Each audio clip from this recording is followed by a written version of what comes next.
It's all right.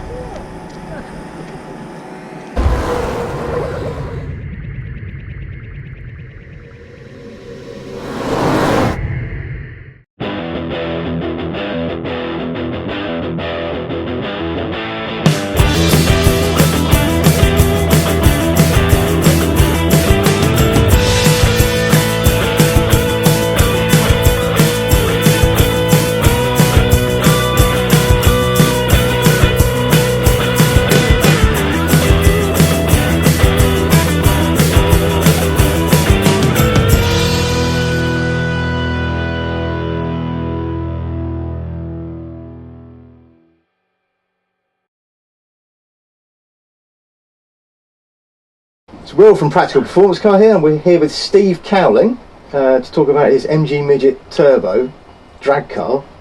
Steve, you've had it some time, haven't you? Yes, 27 years. Just 27 years? Yes. So was it left to you in a will or something? No, not quite like that. I bought it from a very good friend. It'd been sitting in a barn for 10 years. So was it rusty? No, it was very good actually. That's amazing. Yeah, I know. Yeah. It'd been well looked after in its youth, I think. And so what have you done to it? You've done quite a lot. Yeah, it's sort of work in progress always, but Is it still a work in progress, is it? It started completely stock when I bought it. In that what was it, a strange 1275 shade of harvest gold. Oh yeah. Or baby Sort of yellow. baby poo. Yeah, baby yellow, yeah. And from there I sprayed it bright yellow and started adding bits to it. And then somebody took me out in their turbo MGB, and that got me excited. Turbocharged MGB? Right. So I put a turbo on this. When you say you put a turbo on it, you don't go to Halfords and get a kit off the... Well, no, it took some research and scrounging bits and making bits. And did you use sort of MG Metro turbo bits? Yeah, a little bit. It started out almost entirely Metro turbo parts, but slowly I've developed it from there. So it came, if it was in a Metro turbo, it would be making about 4 psi boost. Right. It now makes 23. So 23 it's, psi boost. Yes. That's quite a lot of boost. Yes. It can blow pipes off quite easily. How does the engine hold together with 3 psi boost? I mean, what have you done to the internals of it?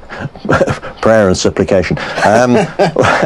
But the bottom end has been balanced. It's a steel crank, and it has steel supports underneath the main bearings. Oh right. Yeah.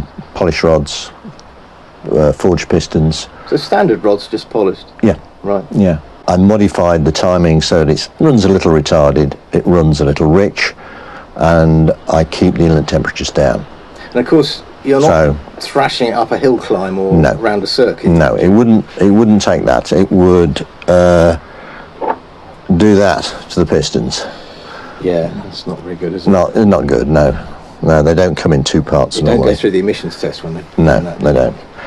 So it'll do 12 seconds on full power quite happily, but it wouldn't go around the circuit. It wouldn't like it. So you presumably take it to Santa Pod quite regularly? Yes, I go 5 or 6 times a year normally and thrash it. What sort of time do you? The best it's done is around 11.7 seconds at 116 miles an hour. Wow. What sort of power is it making? It's making about 230 horsepower on the road with the turbo, and then the nitrous adds about another 70 horsepower. So around 300 horsepower. That's incredible. And it weighs about 680 kilos, so it's somewhere around 450 bhp per tonne. That's kind of Formula One levels. Well, no, it's enough to cause. Yeah, it's enough to cause problems for most road cars if you get them on the strip. Just talk me through how the turbo system works, because you're still using a carburettor, aren't you? Yes, it blows through an SU carburettor. So there is a rising rate fuel regulator, which is fed with boost, so that all the time you're maintaining about 4 psi fuel pressure above boost pressure. Right. So you can always get fuel going into the float chamber and into the carburettor. I see. Right. So the float chamber is seeing that 4 psi above boost all the time? All the time. Right, okay. And the ignition system, is it still on distributor? Or? No, the distributor disappeared many years ago. Right. And it runs a Ford EDIS system out of an 80s Ford with megajolt controlling the timing map. Right. And do you alter the map? Because you were telling me you've got two fuel systems, one for the track and one for the road. I don't. I leave it more or less set up the same, regardless. And I have a race fuel system that runs 109 octane fuel purely for when I've got the nitrous on. Yeah. And it runs 97 octane on the road. You've got an intercooler at the front, haven't you? Yes. How are you doing with inlet temperatures? Okay. On the track, I see about 95C out of the turbo, which is getting warm. Yeah. The charge cooler works pretty well, brings it down to about 55C, but then the effect of the nitrous being injected brings it down to about 20C. Wow. So the engine is seeing really low inlet temperatures relatively, compared to a normal turbo engine. Which must be one of the reasons why it's hanging together. Partly, yeah, and the compression ratio is only about 8.2 to 1, so that helps. So you said the engine holds together quite well, but you've had problems with other bits as well, haven't you? Yes, most of the bits, in fact, will. Right. But the clutch is a particular issue. It runs a six-pad cerometallic clutch, but if you slip the clutch to get the boost up off the line. So you say your technique is to slip the clutch? You have to do that. If you just dump the clutch, it'll bog, which is not good. So you have to slip the clutch, keep the boost up. But the clutch, of course, suffers dreadfully, and has before now welded itself together on the start line, so that it was fine as I left, and once I tried to reach for second, there was no reply. It was not about to have it, so that was the result. So you haven't got an MG Midget gearbox in it, have you? No. In the early days, when it was turbocharged, I ran a straight cut Midget gearbox, until one day I launched it and it sort of missed gear completely in first.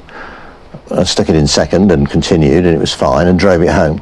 But then when I took the gearbox to bits, I found that it had really not enjoyed the experience. Right. So that came out, and straight cut Type 9 gearbox went in. Gearbox, right? Yes. 5-speed, which is probably on the edge now of what it will take. I imagine it would.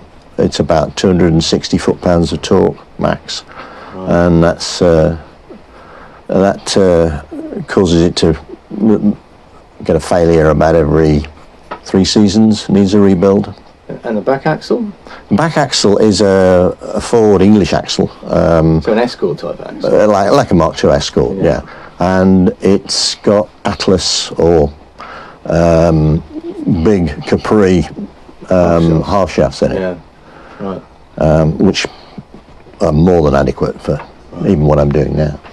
What's it like to drive on the roads? You do drive on the road? I do drive it on the road. It's very well behaved normally. You? But then if you provoke it, it becomes something else entirely. Right. Well, I think we should probably go and have a go. Let's go and have a go. Have some fun. Show you what happens. Let's do that.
Well, thanks, Steve. That was quite terrifying, Yes, but good fun as well. Yeah.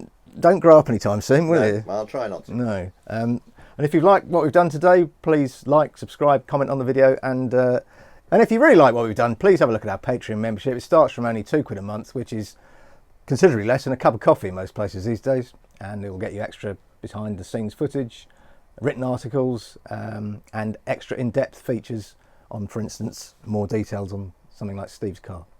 Thanks very much. See you next time.